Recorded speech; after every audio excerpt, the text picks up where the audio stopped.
Ever read a sentence that just felt off? Like it stumbled halfway through? Chances are, it broke a simple but powerful rule: parallelism.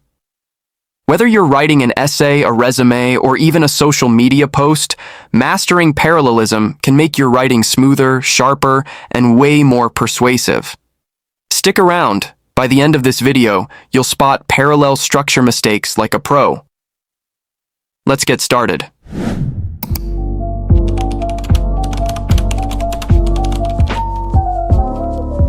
Welcome back to Relaxing English with Phanit.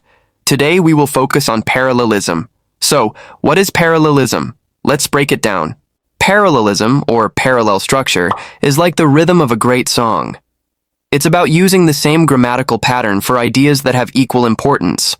For example, she loves hiking, swimming, and biking, all ing verbs, nice and balanced. But she loves hiking, swimming, and to bike? Suddenly the rhythm breaks. That to bike sticks out like a wrong note. See the difference? Okay, but why should you care? Well, here's the thing. Think of parallelism as the secret sauce of clear writing. It makes sentences flow naturally, so readers don't trip over your words. Boosts persuasion, just like Benjamin Franklin's famous quote, "Tell me and I forget. Teach me and I remember. Involve me and I learn." And hey, it just sounds more professional.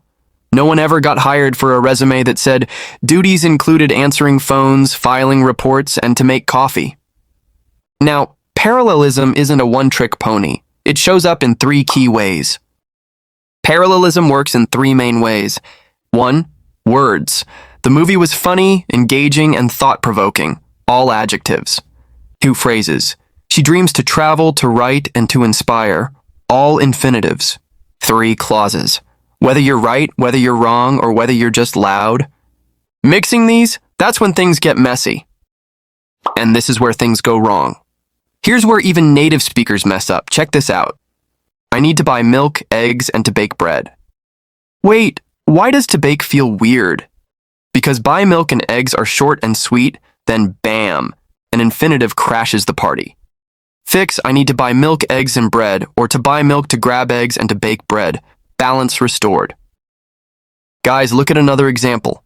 She enjoys reading, dancing, and to paint. That is incorrect. Let's change it to she enjoys reading, dancing, and painting. Another common mistake is mixed structures. For example, the manager told us to stay focused and that we should work hard. Change to the manager told us to stay focused and to work hard. Speaking of balance, parallelism is everything in lists and comparisons.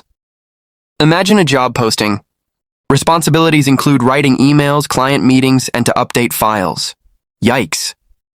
Writing emails, attending meetings, and updating files. Now that's what a hiring manager wants to see. Same for comparisons.